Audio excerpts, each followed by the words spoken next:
Ito po ay dinevelop ng Bureau of Plant and Industry. Ito po yung lowland variety.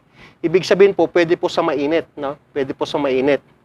Sa mga tropical countries like the Philippines, kagaya dito sa Metro Manila, pwede na po nating patubuin po ito o pabungahin itong ganitong mga strawberry. So, ito po, ang dami nating mga strawberry, na na-propagate from cuttings yung takway. Ayan, kung mapapansin nyo po. Lahat yan ay galing takway and nakapagpabigay na rin po natin sa iba nating mga kasamahan.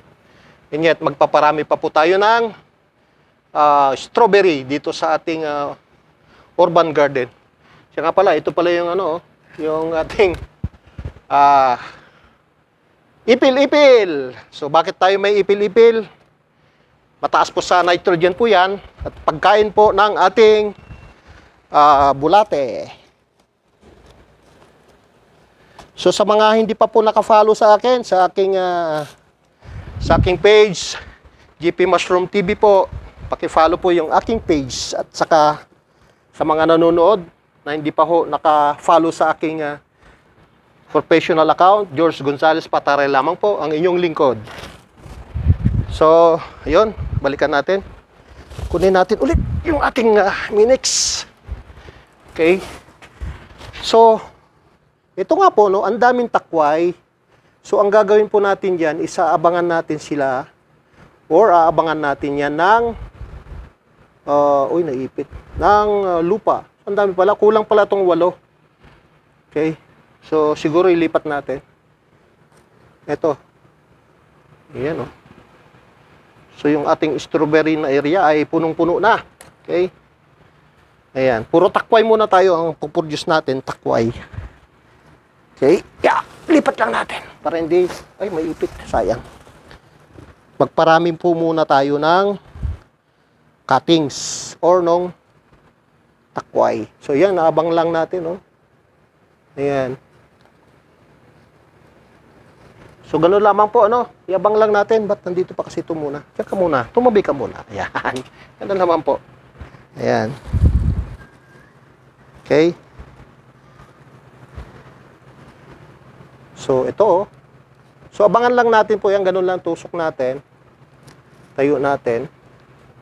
Yan. So, habang nandyan siya, nasa mother, hayaan muna natin siyang umugat, dito sa ating abang na patubuan. Ilipat muna natin ito. Then, yung mga, tingnan nyo po, So, nakapagparami na po tayo. So, ayan, itabi lang muna natin. Okay. So, ito po, abangan natin yung kanyang pagbunga naman. Pero for the meantime, magpaparami po tayo ng takway kasi marami po tayong bibigyan. Maraming nakaabang dito sa takway na, uy, nalaglag. Ayun lang. yun yung downside. Tuloy, mababa siya. Anyway, ganyan lamang po. Yabang natin. So yun, nalaglag tuloy. Yan, yabang lang natin. Yabang lang natin. Ang daming takway, daming takway na ating aabangan. So, yabang lang natin yan. So, medyo tulad nito, namatay po siya, namatay. So, palitan natin. At sa totoo lang, napakaraming takway na aabangan natin. Yun nga, malaglag, So, ganun lamang po, ng pag-aabang, para mahiwalay natin sa mother plant. So, abangan lang natin ng lupa. Yan, tusok lang ng konti. Yan, itayo. Okay? Naku, di yata abot. Okay? So, lipat natin yung isa para umabot. Okay po? So, itong isa, abang lang natin yan. Mag-uugat naman yan So, ganun po ang ating pagpaparami ng, or pagbubuhay o pagpaparami ng strawberry. Okay? So, kinta nyo, kalilipat ko lang, may takway na naman. Yan. So, dagdagan lang natin po ng lupa.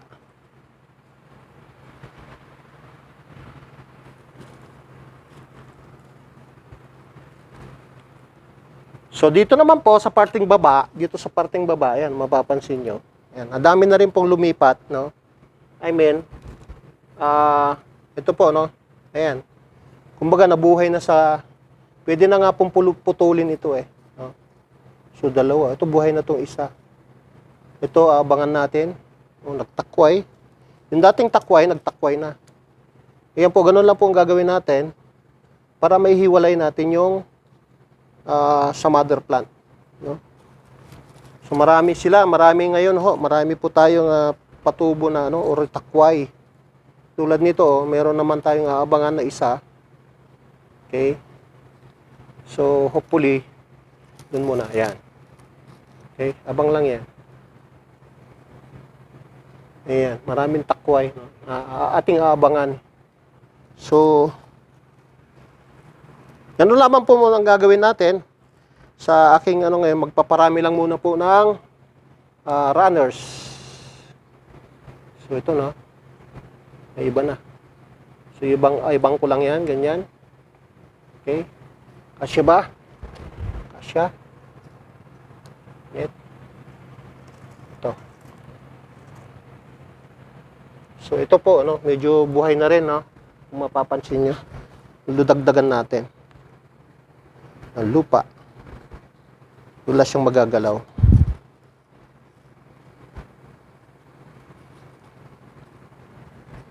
So, ito po,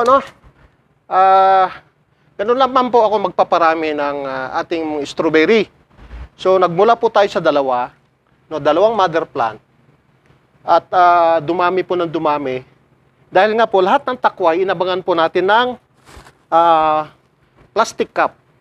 No? Inabangan po natin ng plastic cup yung mga takway para ho umugat, no?